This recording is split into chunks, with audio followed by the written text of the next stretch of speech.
Welcome, ladies and gentlemen. I am your host, as always, Chad Porto, and welcoming you all to another edition of the Wrestling Underground podcast. I don't know where my phone is. Yeah, we're starting off the show strong. I'm your host, as always, Chad Porto. Joining me is Marcus Green, the glorious himself. Marcus, how are you? Good, man. Back in the saddle. Rumors are our demise. Well, there were no rumors, but if there were, they would have been greatly exaggerated. Yeah, I just needed a week off because it was a week. It was a week, and I needed every extra hour. We both run into those frequently. It just sometimes it's just like, no, this week I got Shang Tsung. Last week, we have honestly, really good communication. Last week it felt like I had Shao Kahn from Mortal Kombat 2. Like, it was extra intensive. Marcus, we're here tonight to talk about Rebellion, Dynasty, title wins and debuts, the draft, and the sudden releases of WWE talent.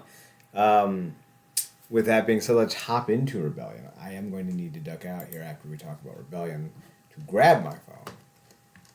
But before then, we can talk about Rebellion. You'll just need to pull up the results of Dynasty and read them off while I go grab it. So I'll give you a few minutes to do that. The card for Rebellion wasn't very well hyped, but I think it came together well. I wouldn't say that there was any real hard bangers aside from maybe Alexander Hammerstone, and I was a little disappointed that they went with the weapons because they were telling a great story without it. And I feel like someone in the back's like, we should put something in here, right? And everyone's like, yeah, we should put something in here. And I wish I could have been the voice of reason going, no. Do you know how rare it is to have a last man standing match not have weapons? No, don't do that. And then they added the tax, and I'm just like, ugh. So we have a burgeoning Young Dragons 3-count feud developing between the Rascals, ABC, and the recently brought up Leon Slater. These 6 dudes went at it on the pre-show. Fantastic. I wouldn't mind seeing them run the summer in a feud. I think that would be a great way to raise up all of their profiles, as well as giving ABC a new aspect. I will just say this, though. I wish Leon Slater's name had a D or a B in it, because that would have been just peak. Laredo Kid defeated Crazy Steve to win the Digital Media Championship, and Spitfire, the team of Danny Luna and Jody Threat, with Lars Fredrickson of the, what was it, Misfits? Rancid, sorry. My bad. Of the Rancid, Jesus Christ, Chad, you listen to punk music. Yes, I know, and I know who Lars Fredrickson is.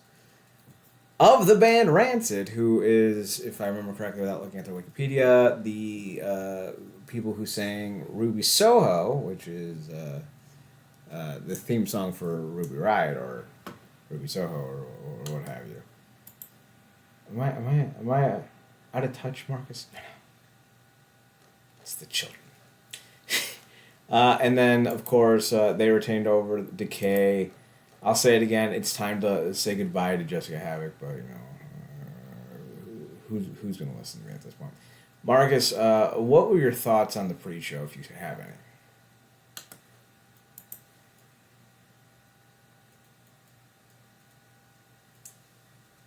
Apparently, Marcus doesn't have any thoughts. Fair enough. While he gets his stuff reorganized, there you are. Thoughts on the pre-show if you saw it? Thought it was solid, man. Thought it was real good. Thought the Rascals showed up and showed out and did their thing. Shout out to Leon Ruff continuing to showcase himself. I don't think I'll ever get tired of watching that Swanton 450. Mm-hmm. That is, yeah, and stuff. And then also we had what our ladies retained as well, right? So. And I'm actually really digging that team Spitfire. Mm-hmm. I think they're really great together. It's kind of hard for me kind of rooting against the fact that Rosemary's probably being on the end of losses. But again, it's kind of, she's gonna be Havoc now. I think they've had their time. They got the titles and did their thing. But I'm really digging the Spitfire. Like they're a real interesting combination to watch, and they kind of come together for me, kind of like what we've seen with Edwards and Brian Myers. Myers. Yeah, didn't expect too much on the offset, and then you see him, executing, and it's just some good stuff. So I'm looking forward to seeing. Hopefully, they get a healthy run with the straps. Particularly coming off of Marsha and Killer Kelly, who I don't know where that's going, but potentially where Marsha's may be looking to in the future for a tag team partner. I'm digging what that could lead to. So. Yeah, they teased Alicia Edwards being her tag team partner for the future, which I think would be a very interesting wrinkle.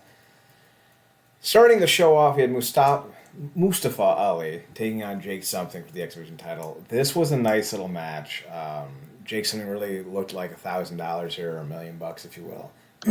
I want to say Ali got the win because some of his henchmen grabbed Jake Something's legs and he fell. And I think it was the way it ended. What I really remember from this was Cody Deaner did a segment where I'm pretty sure Aiden Prince and Shikara's the Whisper could be wrong on that one. Were in the ring protesting in defense of Ali and weight limits, and Cody Deaner, basically going full face nowadays, came up and beat him up. And listen, face Deaner, we need more of. He is my OG Joe Hendry, the guy I liked for no reason. His quarantine videos during the pandemic were peak, and I love his attitude. Face Cody Deaner is just a lot of fun. I really didn't like that they turned him heel. It didn't work. But seeing Cody Deaner be a face again is great, and maybe teasing something with Jake Something in a bit of reunion. I like that a lot. I don't necessarily want them to have a full run, but just it's a nice little homage. I know you're a big Mustafa Ali fan. Were you happy that he retained? It's interesting because I'm appreciating what I'm seeing with Mustafa with this run, um, and I appreciate seeing him kind of be consistently committed to TNA, like what we're getting with Nick, who we'll talk about coming up here. But I've been rooting for. I feel like we've both been rooting for Big Jake for a while, man, and kind of been wanting to see him because he's been just every time we've seen him been getting better and better. The aggression, the crowd's reaction to him, I feel like it's just been getting better and better. And but I guess they just feel like it's not time yet. I don't know if they, this was like he kind of did like a little abyss moment with the whole X Division situation. They go maybe gear him towards potentially the world title down the line. But I thought this would have been a good moment to do something. But again, I feel like just right now, Ali got the narrative with the whole um, politician type angle that he's working. So it's guys over. Can't necessarily be mad at it, and he definitely got the backup to do it. So maybe they'll run it back and they'll do something where they'll put two of them in a cage, and we'll see. Well, not that ever works, but maybe they'll run it back and Jake will finally knock him off.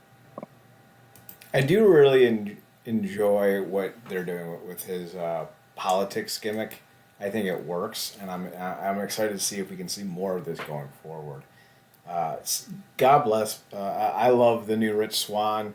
AJ Francis is growing on me. I've been getting back into MLW a lot more recently. Not because for any negative reason. You only have so many hours in the day. And I finally had some hours in the day, so I binged a few MLW episodes back to back to back to back. And Francis is just doing good work as a promo guy in both TNA and MLW. So like I can't even be mad about the fact that they're using him to get Swan back over as a heel. He kind of has like a gritty late 80s, early 90s hip hop vibe to him. Specifically, ironically, the NWA and no, not the National Wrestling Alliance. And he kind of has like a stroke to him that I think is really paying off. He's been, churning his wheels for so long. I feel like if AJ Francis does nothing else in the history of wrestling but make Rich Swann a viable heel, he's been worth it. because I like Swan. I like seeing his character flourish. Beating Joe Hendry broke my heart, but it was a good match. It wasn't like again. Aside from the last man standing match, I don't think any of these matches are going to be things like, oh yeah, you should definitely go out of your way to watch these matches. This was a show that was built around the drama of it all, and it was important. It was necessary. They had a nice crowd, but aside from that, I wouldn't go too hard. Any thoughts on Swan before we move on? Yeah, I'm digging what they're doing with Swan. He needed some, a renewed pep in his step, if you will. And I think Francis has been the key to that, a viable key to that. And it's been really cool to see because we haven't seen Swan in any type of role like this since maybe he was back with OVE Mm-hmm. uh, some years back. So, and even then, it didn't ever feel like he was full heel because you always got the thing that he was going to turn, and he did. But he's kind of been felt like he's been rudderless for a minute now. So the fact that and I've been pleasantly surprised, much like you, with Francis's work. Not only, I mean, I think he works better as a personality than maybe an actual in ring performer. Um, but he does enough stuff to where it's not like so blatant. The only thing that kind of worries me is like even as a big man and you'll get this because playing football and you lift. Mm-hmm. He's not a strong big man. Yeah, that's fair. Yeah, he's not a strong. Like he had a hell of a choke slam he hit on Hendry, but we kind of know like that how that choke slam thing kind of goes. But I think in this match he kind of messed up on a double suplex, and I felt like that would have been something relatively easy for him to do. But then I kind of looked at him when he got up. I'm like, he's not like a muscle type of or strength type of guy as a big man. He's kind of just a taller dude with a little size on him. But yeah, for what he's doing is working. Like I said, he's doing great with Swan. Much like I feel about Rosemary at this point in the game, and it took me a while to come around to him, but I'm fully on the Joe Hendry train with you now. So it's hard for me to see him take a L, but Hendry's in this spot now is like he's over regardless. And the fact that and kudos to we always got to give a shout out to who's ever doing the overall TNA social stuff, particularly obviously on Twitter. But they uploaded like all of Joe Hendry's songs on YouTube, and Mm-hmm. it's just like his stuff is just it's brilliant. So everything's working. Like they just got to keep pressing at it, and hopefully this feud isn't over because I feel like Hendry is always somebody that gets his leg back. So I'm looking forward to seeing what they do. Uh, Going forward, but I think this is kind of working out for everybody. Like I said, I don't feel like TNA is going to let Hendry rack up too many losses because I think they see what we see in him now. So, yeah, I'm looking forward to it. Funniest thing about this whole thing was you tweeting, "Hey, that's Tila Tequila's boyfriend." I hate that I know this, and I had to remember. I said, "What?" I said, "Oh God, that's a mark on his humanity." Yeah, Sean Merriman dated Tequila back in like 2007, 2008. And it was great to Yeah, see him. It was great to see John Abraham. He was one of my favorites when he played for the Jets, defensive end, outside linebacker. It was definitely the 2007 All Madden defensive team out there, so I thought that was pretty funny. Yeah, I think Henry's got big things in his future. Heck of an entrance. Loved it all. The Frankie Kazarian Eric Young Full Metal Mayhem match, I wasn't a fan of. It was fine. I like that they're trying to build the feud around these two, but if I'm being very honest, I think Eric Young has more value behind the scenes than he does in front of it. I've never been a big proponent of his in ring work, and his just general demeanor just hasn't really done much for this company. I feel like he had the positioning he had because of Scott Demore. And when he was a baby face, Don't Fire Eric, he had a lot of personality. But he just kind of comes off as a wannabe with all his dumb tattoos and his bald head. I'm like, great, you're tiny Schnitzky. So like that's cool. I Oh, think, yeah, I think Kazarian's spinning his wheels in this feud. The Full Metal Mayhem match just wasn't that good, and it should have been, but what are you gonna say? Any thoughts on this one?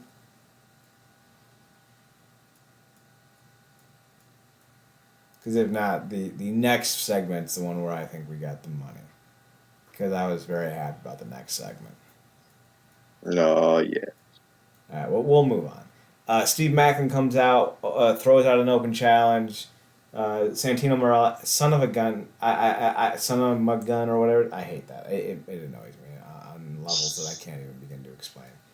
Rational people won't understand how much I hate that. But he's like, I just signed somebody. You're gonna love him. I love him. You're probably not gonna love him as much. And he brings back Mike Santana, the former Santana in the Santana and Ortiz tag team, the former Santana of LAX.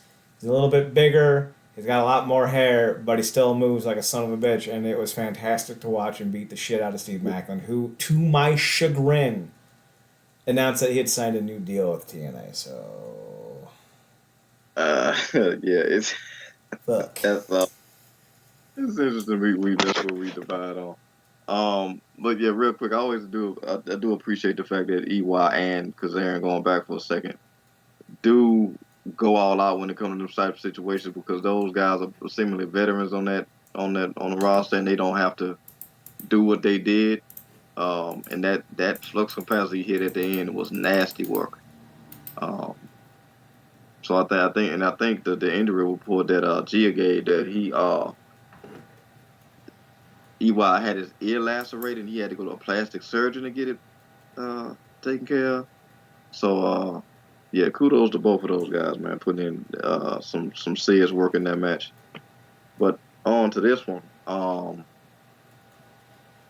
This man Santana's back in the fold, man. He got a lot of pride and he's looking powerful.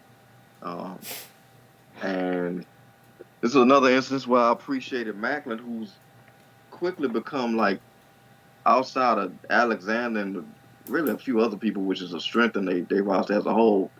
Macklin's made himself like an all-purpose player on the roster. You could, stick him your solo, do his thing, throw him in a tag where the ambitions align for the moment, but not necessarily long term. So he do his thing for a little bit, then he get back to what he was doing, which is what we recently saw. You can stick him at the beginning of the show, end of the show, middle, it don't matter. He's gonna go out there, he's gonna deliver, and I think much to Santana's credit, he said like I came in here and stepped into the ring with one of TNA's best, and I put in work. Because I think Macklin's really honed himself, fine tuned his character and his in ring work, and yeah, it was some good stuff. And I think what Santana ended it with like what a disky lariat bouncing off the ropes, Mm-hmm. which hits harder with his size now. So I'm looking forward to seeing what he's gonna do. It's great to see him back. Obviously, renewed spirit, renewed energy, and all that.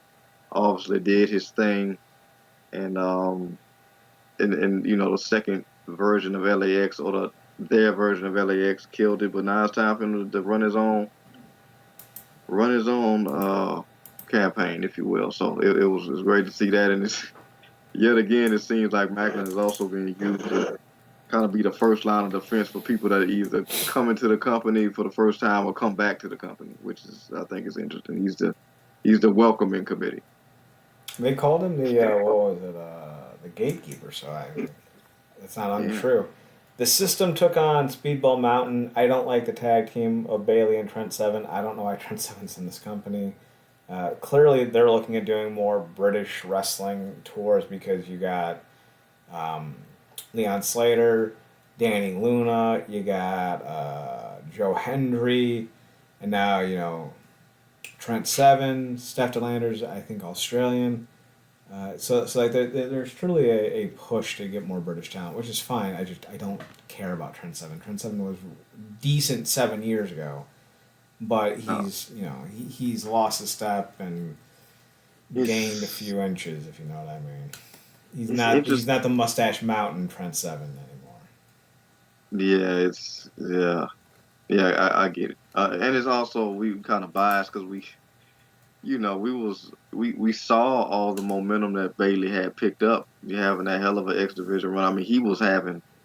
You couldn't talk about great matches in TNA or some of the best matches of the year without mentioning Mike.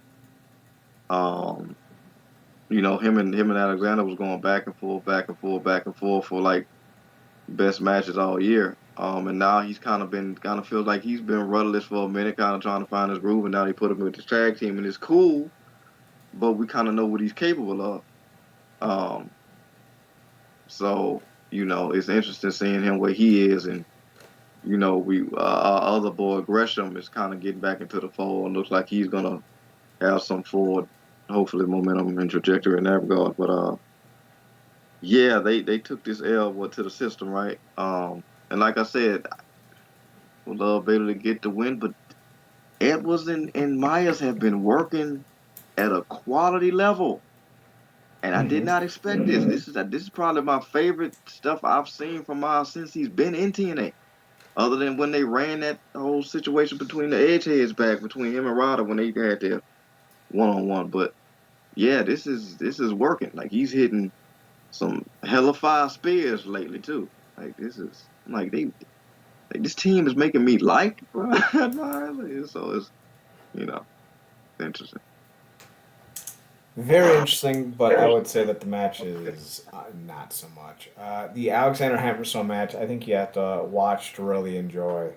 Very physical, very impactful. Alexander gets the win after he hit a C4 driver on Hammerstone on the stage. The physicality makes this a very enjoyable match. Don't expect a lot of weapons. There are some thumbtacks, which I think take away from the match.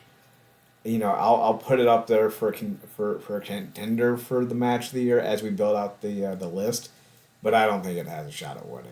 It could have had it not done the tax spot, but we'll see what happens there. Any thoughts on that one?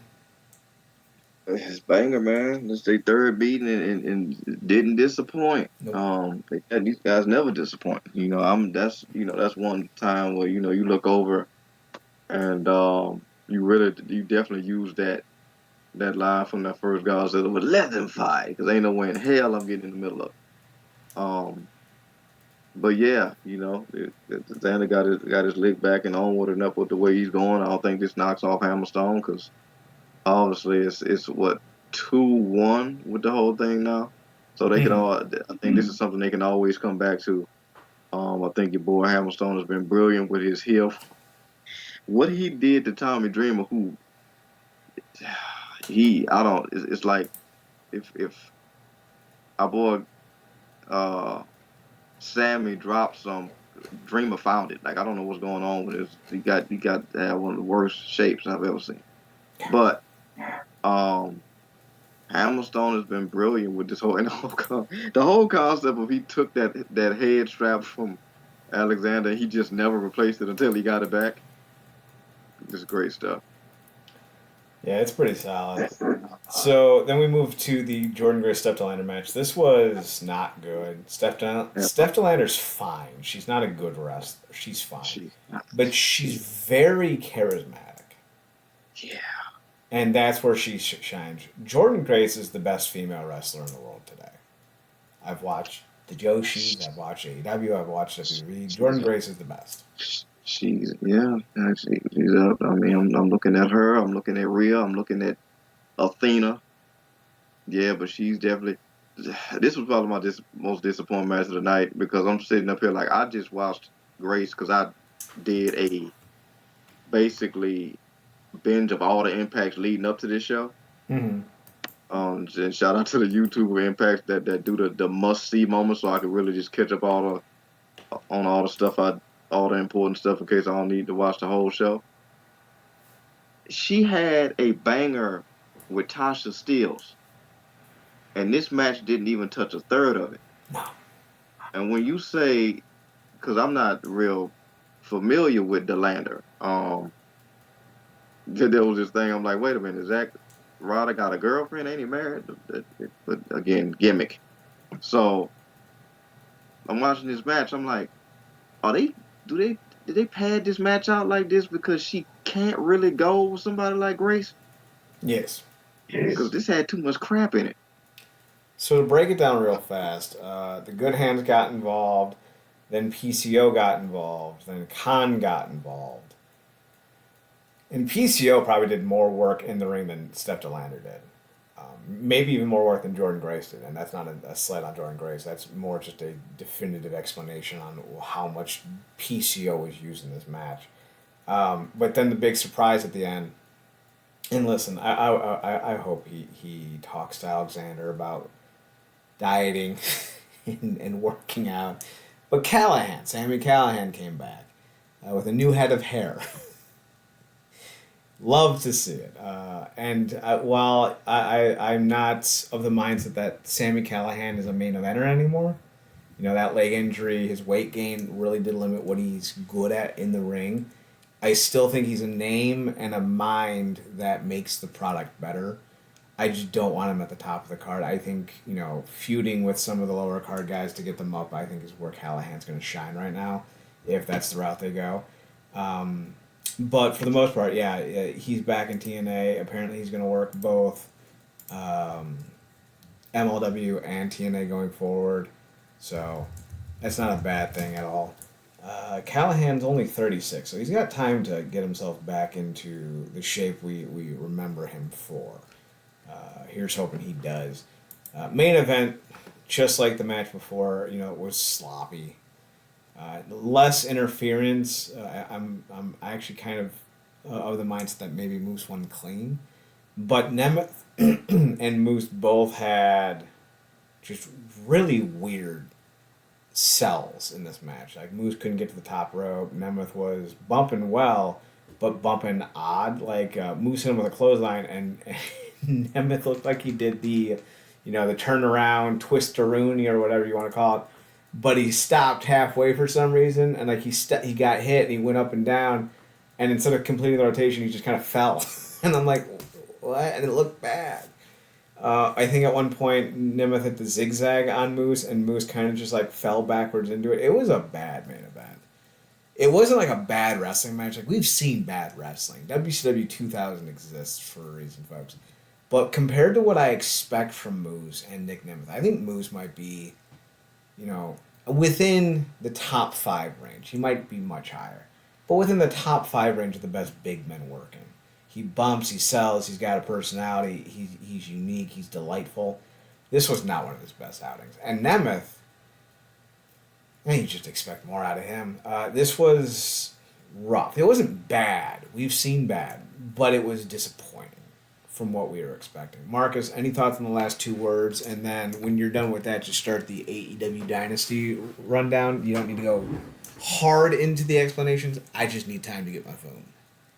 Gotcha. Shout out to Callahan being back. That's gonna be interesting to see how that works. Like I said, that was my most disappointing match just because I was looking forward to seeing what the Lander could do, and maybe it's coming. I don't know, but we've seen Grace be able to do better. So she retained as she should have, and we got Callahan back. On to this.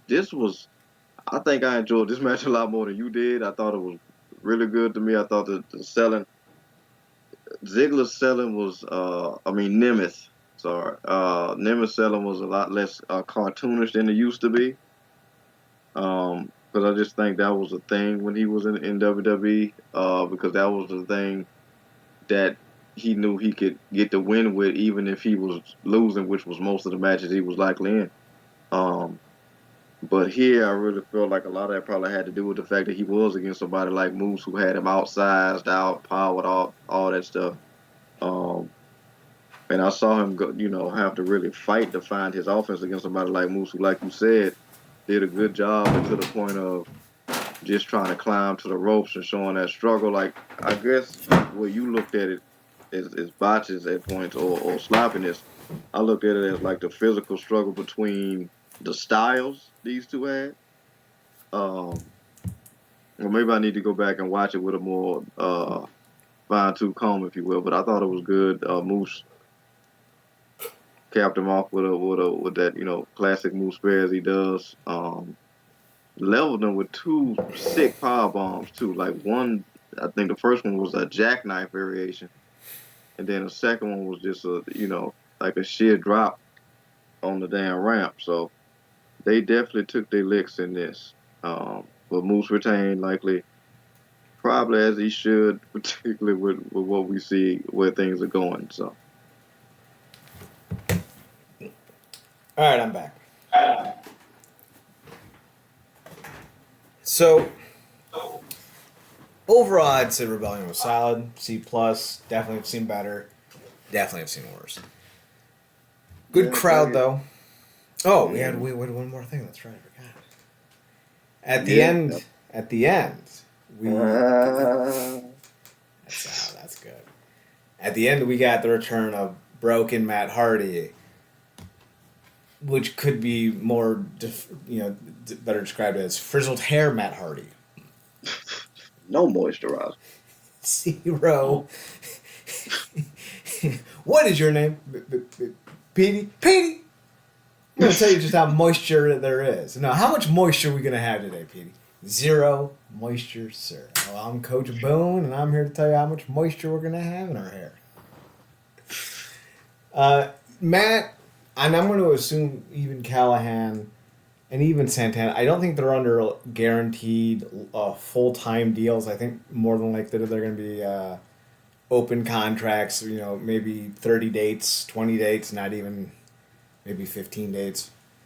Trying to think of their taping schedule. It would probably make more sense if they do 3 weeks of tapings per thing. Maybe 10 dates, I would imagine, on their deals. So I don't expect to see a lot of them stick around long term, especially not Hardy. I think Hardy's just going to bide some time until the WWE offers him a backstage position. But if Mm. he doesn't, Santana is the only one of the three that's going to bring out main event level look and performance. Right now, you need all the names you can get to generate interest in the product, and I think that's what they're doing. I think that's what they know they need, and I'm excited to see what happens next. And we're going to talk more about the potentiality of future guys later on down the road. But with that being said, let's run through Dynasty real fast. I don't want to spend as much time on Dynasty because we're the There you go. underground show. Yeah. Yeah, we're not going to talk to you about about Dynasty. I'm talking about Dynasty for two reasons, and they're pretty obvious. Matt Seidel's still wrestling, and Mike Seidel's still wrestling, so there's something for you folks out there. Trent Britter defeated Matt Seidel. Shibata and Orange Cassidy defeated Shane Taylor Promotions, which is Lee Moriarty and Shane Taylor, Normandy High School alum, with Anthony Ogogo there. Where's Fred Yehai? I He's do like not know. he's like the only Ring of Honor guy that we were very high on. He hasn't wrestled at all this year, according to Cage Match.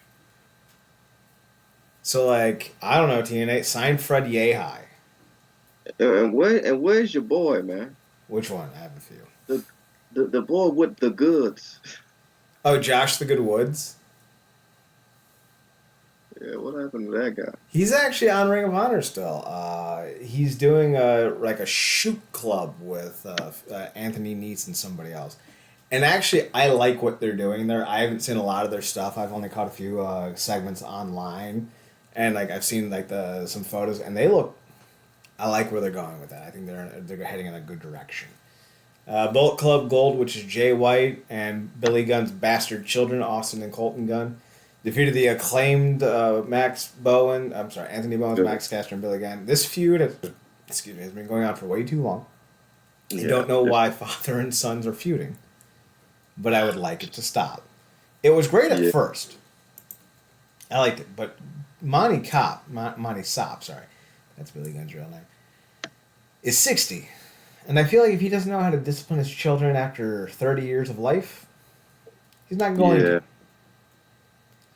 Yeah. That's hilarious. I'm glad they unified the straps. Bullet Club Gold deserves it. I think the Guns are a lot more talented than they probably get the ability to show a lot of times. I think pairing them with Jay White has been good. I think now that White is back, obviously, be back in the States and consistent on the show, they can keep building that momentum because I like them as a trio. And honestly, and I'm with you at liking Bowens. You put me on the Bowens, and you can really see him shine in certain moments, particularly in this match. They need to get him the freak away from Caster. yeah, Caster's holding him back. They- This Caster is holding himself back, and that's this like yeah they got to do something with that kid. He is just It's willfully ignorant for no reason. I Um, think Bowens needs to really find himself a mouthpiece. mm, I don't know if Jake Robert. I actually think he should go a little old school. I think Anthony Bowens, and this is going to be a deep cut, but it's a WCW deep cut, so you know it's going to be good. Should hook up with Missy Hyatt. She is a wealth of information, and she's a great talker. At least good enough to get people interested in someone like Bowens. And with Bowens being open the gate and Missy Hyatt being the former bombshell of WCW now at 60, I think the two of them could have some really great kitsch comedy that could really bring out Bowens' personality. Because like Bowens' personality is kind of more just now a hype man for Max mm, Caster, and that's yeah. like being Darth Vader's cape cleaner. Very important job, but no one really wants it.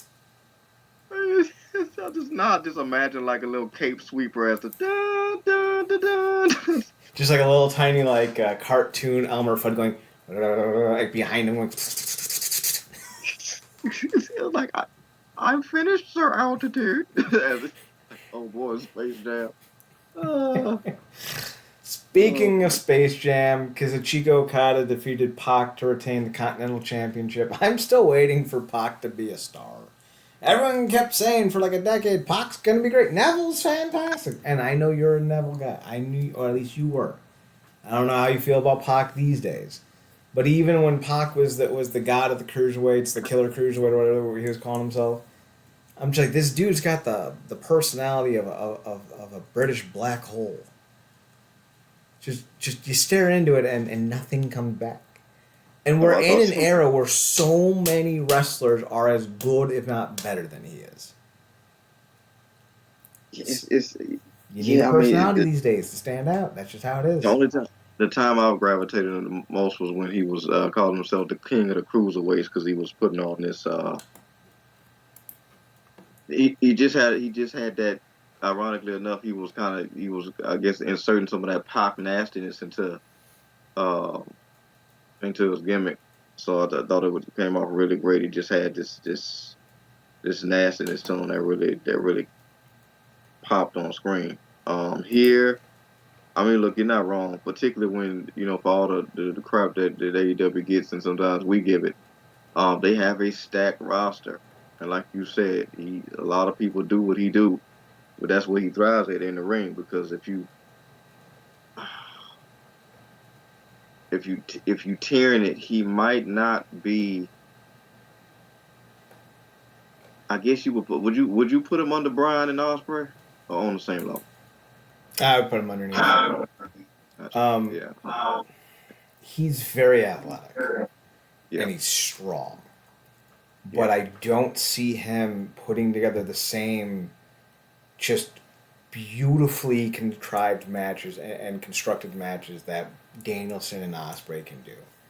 You Yeah. watch him and it's just like I would imagine it's like if Michael Bay and Arnold Schwarzenegger sat down in 1994 to talk about what kind of movie they would make. Explosions. And I feel like that's Pac. Well, I'm gonna do a Falcon Arrow, and then I'll do a Blood Twister. Like, what's a Blood Twister? I'll show you in the ring in real time. It's like, what are we doing? It So sounded he like he's more in the vein of the Young Bucks, like super talented, but can't put it together. yeah. I appreciate what he brings. He got this piss and vinegar to him, and like you said, his athleticism and whatnot. It does. Not very much enjoyed this match, but I mean it is Okada, and like you said, so I don't think these two could have had a bad affair, but it was a solid open to the show. I would say I would agree with that, and that's I think Caster, not Caster, sorry. I think Pac would do very well if AEW did a cruiserweight division. I think there would be a lot of value there. I think. That being said, let's move on. We had the House of Black defeat Adam Copeland, Edge, and Mark Briscoe in a trios match, which was fine. Willow Nightingale won the TBS title from Julia Hart in a House Rules match, which was stupid. They then brought out Sasha Banks, Mercedes Moné to stare down Willow Nightingale. I'm just kind of like, but why? Roderick Strong defeated Kyle Riley in a match that I don't really understand why it happened because they're feuding, but Kyle Riley still loves his boys, but he's not, and it's dumb. In the worst match of the weekend, Chris Jericho defeated Hook in a 16-minute FTW rules match. Hook did have some cool spots where he was uh, chucking Chris Jericho around, but that was like really it. Tony Storm defeated Thunder Rosa. It was fine. Will Ospreay in what many are calling the best match on American soil defeated Bryan Danielson. Maybe it was. I have not seen it yet. I didn't have 30 minutes to give to it. I wanted to really embrace this one, so I'm gonna watch this one on my own after probably after the Yeah, weekend. yeah, you should. I just watched the highlights of it. It's not. Yeah, we're gonna have to talk about Brian pretty much heading towards the end of that tunnel because it's just knowing what he's going through. It's hard to just watch him take certain stuff now. Well, it should also be noted he's not retiring. He's stepping back from full time wrestling. Yeah, He's still going to wrestle 20 or 40 matches a year. He's just not going to wrestle every week. So, but you're right. Like this run he's on is impressive, and he but hasn't won a world title in a yeah, little while, and he might win our Wrestler of the Year award. but now that you're saying it, after you watch this match, we're going to have to revisit that conversation because this might have cut that match number down.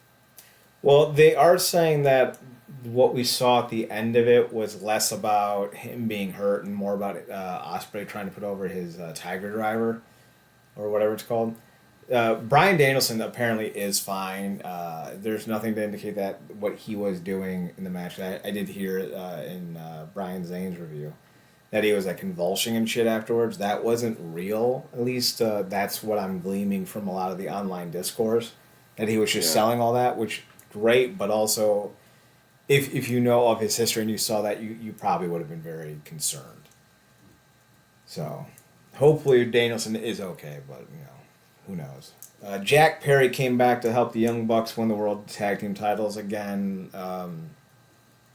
AEW has a lot to go away. I feel like the Young Bucks and Chris Jericho definitely incorporate and encapsulate that right now. I would say FTR does too. I'm kind of over them. And in the main event, the reason why we're talking about this is Swerve Strickland defeating Samoa Joe to win the world title. Strickland becomes the first black world champion in AEW history. And if I may be so bold, I think he is the best booked character to win the AEW world title since the company started. you'll get no argument from me there, friend. I think his feud with Adam Page was fantastic. I like this almost gangster god aesthetic he's rolling with, like the fur coats, Yeah, the big boots. Like he's got this real unique. I feel like he's our who makes all the bad um, karate movies, kung fu movies? Is it RZA? oh yeah, it is really yeah. The damn it, what the freak is the name of the movie? Something about a fist, golden fist, iron something. Yeah, I know what you're talking about. Yeah, it's Basically, yeah, Swerve Strickland is everything RZA wants to be in real life. As terms of like being seen as cool and hip and dynamic and all this, it's yeah, Swerve. Swerve has a coolness about him yeah. that I haven't seen in a while. I would say not since Kevin Nash was in his prime. Like the man really, he has like so much Scott Hall in him, like with just the way it's very nonchalant but very intentional the way he moves. Like you think he's just kind of like going about it, like the way he struts the ring, but it's all very meticulous. Like he's Yeah, planned it man. out and it works. Yes, he has a very intentional swag about himself. And it's coming across in everything that he does, and type of all that swag and those coats he be rocking are sick. And kudos to you because I didn't even realize. Well, I didn't even know. I guess the coat he was rocking this was a tribute to who Jimmy Rave or something, Mm-hmm. which was really cool. And yeah, everything just and the fact that Prince Nana is basically the sprinkle on top of a hell of a cupcake with the dance to go along with his song, which is a or slowed down remix of his original, um, which he which is his song, by the way. It's like everything just works, and the fact that he was this over and catching this type of momentum against somebody like Joe, who was coming off of an incredible run with the Always TV title, then alleviating us from the MJF terror reign. Um, because Joe was on as well, but we called it before, the match happened. Swerve had next, so much like you said before, definitely made history. We got Moose and Swerve, doing their thing on top in the respective companies, and hopefully this becomes the norm and not the exception and all that stuff. But yeah, beautiful thing to see, man. Uh, it's oftentimes we don't necessarily see people catch momentum the way Swerve has, and the company fully make the concerted effort to be like, we need to ride this until the wheels fall off. And then to their credit for all of the bonehead decisions that they make, they did all the right stuff here with Swerve. So I do feel like Joe is supposed to have maybe a longer run, but I think mm, seeing how Swerve has kind of, like, especially with the end of the Page feud, come along and really taken hold of that main event feel, it was the right choice to pivot if that's the case. I don't give AEW a lot of credit. Like, even when they build to something, it doesn't pay off because I don't think MJF's long ass run really mattered. Like, I don't think it did anything for him. I don't think it improved him at all. I don't think it rose his stock. May have even hindered it a bit. But I feel like they did the right thing with Swerve, and I'm pretty happy about that personally. Um, then we got some releases. Veer Mahan got released. So did another Indian wrestler. Jinder Mahal got released. Von Wagner, the son of Lord Tensai, the iconic Lord Tensai.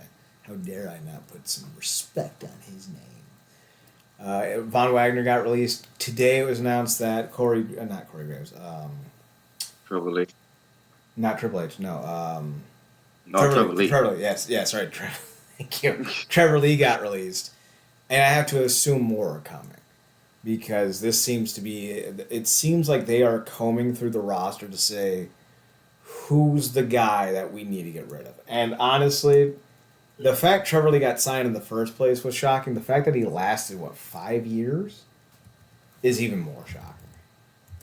Yeah, man. Um, I mean, he kind of had to find it in NXT because for a while there, it felt like he was drowning there. So they ended up doing the thing where they ended up putting him with LA down there, and that kind of worked at him being kind of the spud to his EC3, and they eventually had him beat him for the money title. What you call this old title? Everybody got a price. $1 million title.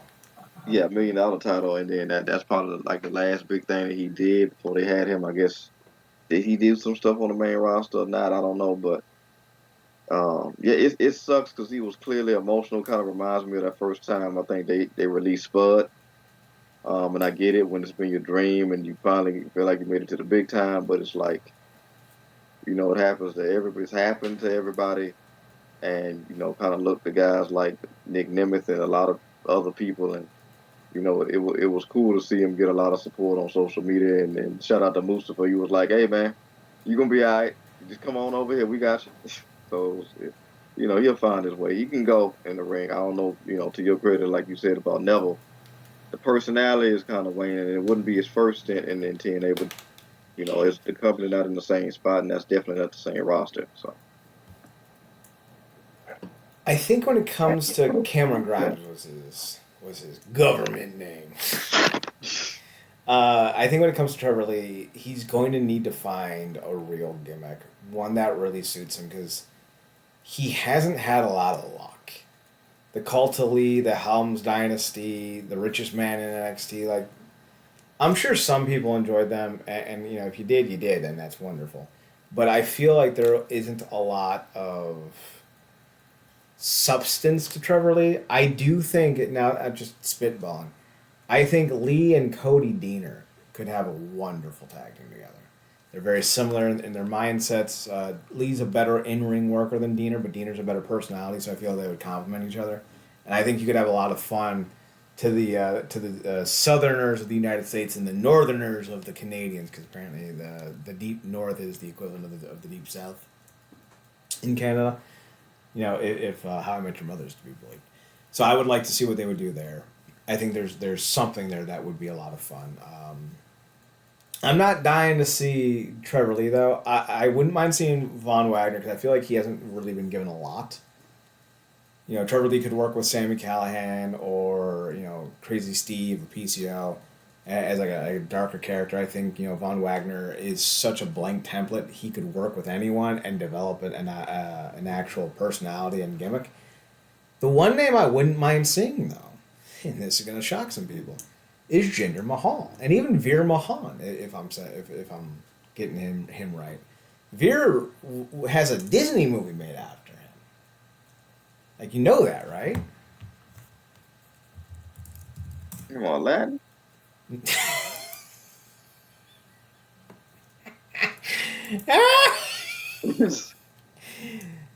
I have to remind our listeners Marcus is black, so he can make some jokes that I can't. No, I want to say like a decade ago. Let's see. He was a truck driver in India. 2008. In 2008, he joined a TV show called The $1 Million Arm, where they took a bunch of guys who played cricket and tried to see if they could become baseball players. And his real name, Rinku Singh, ended up winning the event. And he ended up spending 3 or 4 years in the minor leagues in the United States before he eventually joined up with the WWE. And of course, the first thing they did with him was give him a stereotypical Indian gimmick. Because progress. But Rinku Singh is a former baseball player. So Yes. now there's another Rinku Singh who's a cricketer, and I feel like we have to make the stark difference there. But during his time in the minor leagues, Rinku, who looks far better with a beard than without, I'm going to be honest with you, played for 4 or 5 years. And while he never had a lot of innings, I think he was a relief pitcher. He did put up some solid numbers. Not consistent enough, but yeah, he was a solid baseball player. So I would like to see what they could do with him, assuming we can get rid of the whole Veer Mahan of it all. Especially with, I think, what's his name? Raj? I think Raj is still at the company, so is Mahabali. You bring those 2 guys in, you bring Jinder in, you bring Veer in, you bring back the Bollywood boys, or maybe you bring back Rohit, and I think you could have a Desi Hit Squad that actually is worthy of the name Hit Squad.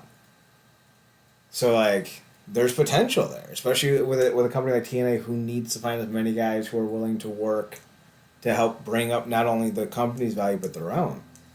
So I think there's something there. Plus, I do think Drew Galloway is going to be back on the land of the living, if you will. I don't know if he's going to re-sign, so if you could land Jinder and a few other Indian wrestlers to build up the Desi Hit Squad, you could bring Drew in to really escalate that 3-man band reunion. Then you can go get Heath back. I forget who the 4th member was. Was it Curtis Axel? It was Heath. It was Heath, Jinder, and Drew. I thought there was a 4th one band. when they did the 4-man band. Who was it? Yeah, you might be right about being Axel. It might be. We're a 3-man band. And later on.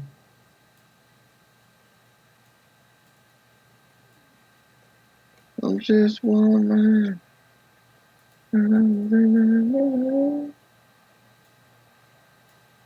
Let's see.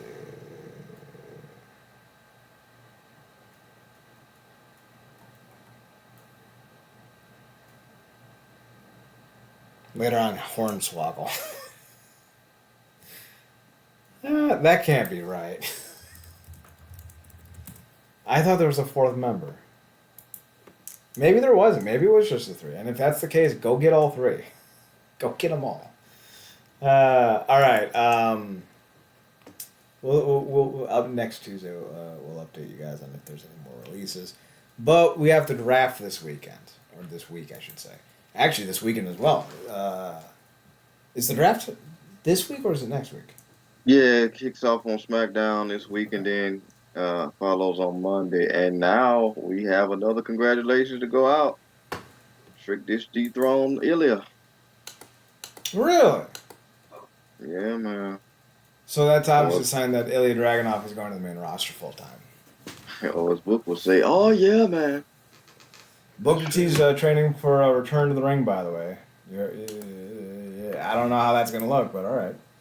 I do like What? the yeah. Now it may just be a one-off thing. I don't know. Yeah, I mean, I know he stays in shape, which I mean, also he kind of has to do it because he runs his own promotion. Uh, but yeah, So, with that being said, the draft is this week, same as the NFL draft, and then in 2 weeks we have the NBA, or 3 weeks we have the NBA draft lottery. So this is draft time. It's draft season. Now I'm not too hyped on the draft, only because they don't do it right. I've come up with 3 bulletproof ways to make the draft far more meaningful, and I want to hear your opinion on them. Then we'll talk a little X-Men 97, and then we'll call it a night. What I would like to see happen is, on the draft night, each roster would be able to pick one person that is untouchable. Aside from, you couldn't pick any champions, but you could pick one wrestler that cannot be given back in any way, shape, or form. So, like, let's say, Roman's on SmackDown, Cody's on Raw, both have belts, they're not included. But Tamatonga doesn't have a belt. Raw could take Tamatonga, and then SmackDown would be like, shit, we can't just take him back. That's not how this works. And then they would have to take Dominic Mysterio or what have you. And then those are the new 2 guys that switch brands. Then you can do a trade, up to 2 of them. But you cannot trade the picks back that you've already taken from the other roster. So you can do a trade. I would say just one trade, but you could do 2, I think.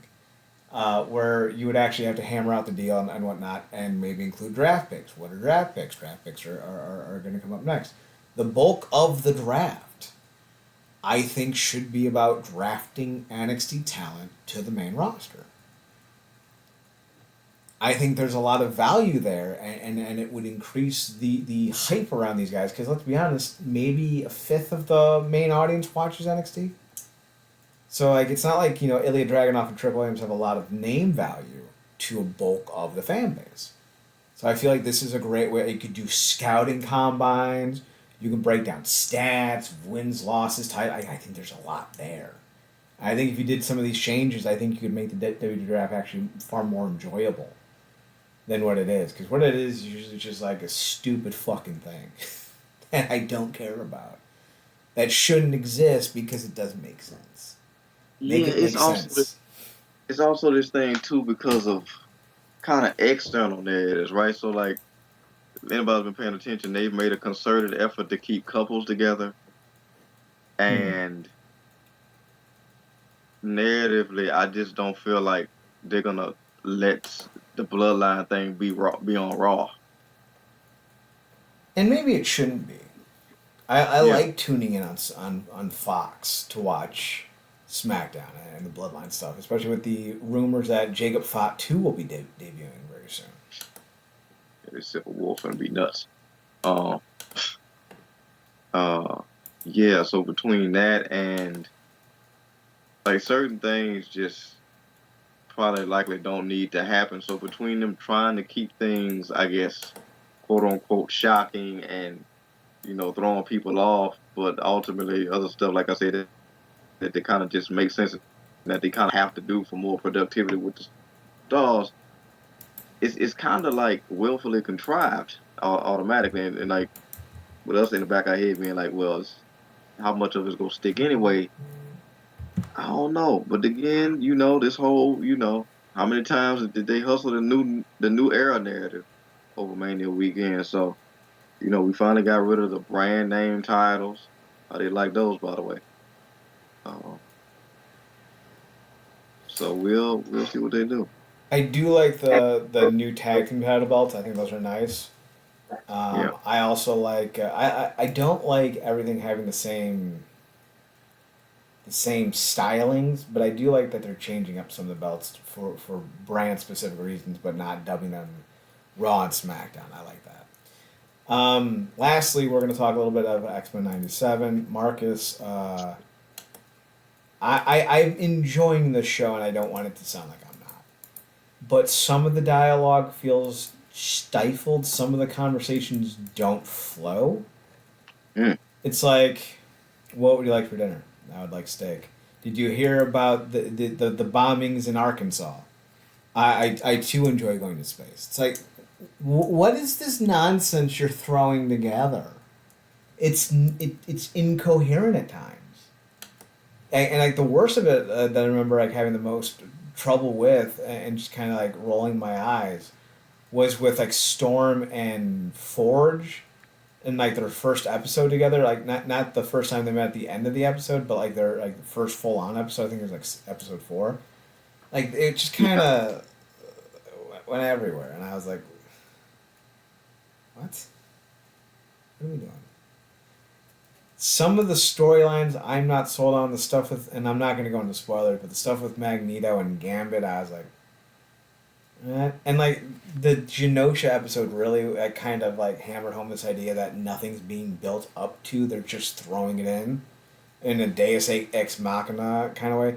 And granted, the original show did this a little bit with like the one episode, and again it was another Genosha episode when Gambit and Storm and Jubilee get abducted. Randomly cables there for no reason, and we have no idea who he is, and then he just disappears for 2 seasons. We get the same thing this time around. We're like, hey, there's a party and everything, and then their cable's like, I couldn't stop it. No, it's coming. Everybody, right? And it's like, what? And then we get this giant sentinel that we have no fucking explanation about. And I'm just like, and like it feels like I don't know if did you watch The Walking Dead? No. So here's like the first 6 seasons. They do something. The episode ends. The episode starts. They talk about the thing they did. Episode ends. They do something. Episode ends. They talk about the, and it's coherent. It's consistent. It flows into one another. I think around 7 or 8 when they started like the season or 2 before Negan arrived. They started to do this thing where they do something. Episode ends. Episode starts. Other people who have no bearing on the prior episode also do something. Episode ends. Yet a third group of people do something. Episode ends. And yet a fourth group of people do something. Episode ends. Then in the 5th episode, we finally find out what happened at the end of the first episode. And they would make you wait a month to follow a storyline. It's like like episodes 1, 5, 11, and 14 were one storyline. And episodes 2, 6, 34, and 87 were another. It's like, what are we doing here? And that's what X-Men '97 is doing.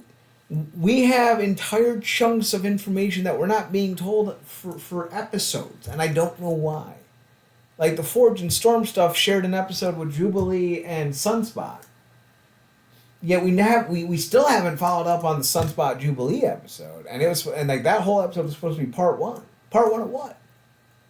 And we get the Storm Forge stuff in an episode that followed one of the most heartbreaking and confusing endings of all time. Do we address what happened on Genosha? No, we have to see Storm have her Superman moment, which is great if we had done it before or after we finished the Genosha storyline. We didn't. So now I'm just sitting here going, why is this a trend in Hollywood? Why is that? If you want to tell a story, tell a story. For the love of God. 5 parts, tell all 5 parts in a row. Don't tell all 5 parts across 46 episodes and make me have to watch every other episode to watch those 5 parts. I don't like that storytelling. It's not good storytelling. My girlfriend was just reading a book that had a second book that you had to have a tandem read with. So she has to read 2 books at the same time to tell one story, and I'm going to, why are we doing this? Just tell a story in a row. Boom, boom, boom, boom. That's what the old X-Men did well. You know what it sounds like, right? What? this whole thing with you like 72 hours earlier. Oh no! This is another one of my tropes that I hate. The dangling audience thread trope. Ugh. I think the newest episode came out today. I don't know. Yeah, I think so too. Cause I'm following it back and forth with this show on FX called Shogun that everybody apparently is also watching. Um, but yeah, I've been digging it, man. Ironically enough, I wasn't necessarily into the classic show Mm-hmm. like that. I knew it was great and I watched it, but wasn't necessarily into it. Now I think I have a greater appreciation as they've elevated uh, the action, the graphics, certain of the things they feel like they've elevated the conversation. The storylines have always been serious. Because I mean, just thinking back to just the jokes you made about the classic about the Morph storyline. That's for all the funniness with it. That's a serious like Morph is a tragic character. Mm-hmm. And then you juxtapose him with Logan, who we already know, um, just it's baggage galore. So it's been interesting what they've done. It seems like they've tried to give Magneto all the great lines. Please do not let me. Please do not make me let you down. Sounds like something you said before. Um,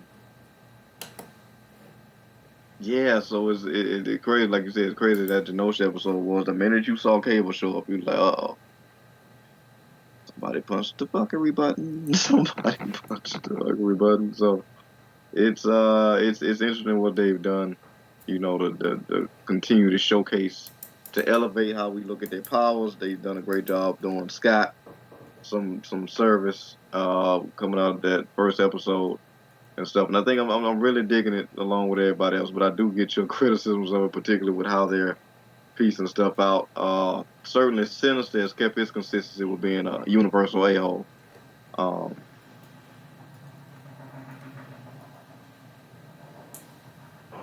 and lastly, I think you could really do a universal drinking game every time anybody in the damn show says my X-Men. So yeah. Yeah, and let's be very clear. The Jean Grey stuff's not good. I I don't remember how they did it in the comics because it was 30 years ago. But I have to imagine the Madeline Pryor stuff and Jean Grey stuff wasn't this monotonous to get through. So that being said, we're gonna wrap it up. I'll watch today's episode tonight and see if it brings me closure. I hope.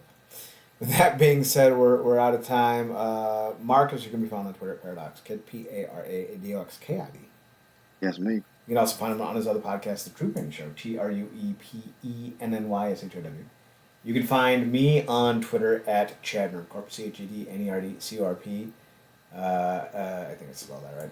And on the Instagram at Chad's Photo at ChadSphotoHut. We'll be back next Tuesday for another edition of the Wrestling Underground Podcast. You're going to listen to us on Twitch.tv live, or you can check out the archived version on YouTube. So for Marcus Green, I'm Chad Porto. Thanks for tuning in. Thanks for checking us out. Thanks for giving us a chance. Remember, as always, to watch more wrestling. The website, RealNerdCorp.com. All of our websites, all of our episodes go up on there. RealNerdCorp.com. Or on the Twitter at NERDCRP. So follow us on there on Twitter as well at NERDCRP. With that being said, now we're done. I want to make sure I got everything in. Thanks for tuning in. Thanks for checking us out. Thanks for giving us a chance. Remember, as always, to watch more wrestling. And Marcus, take us home. Good night.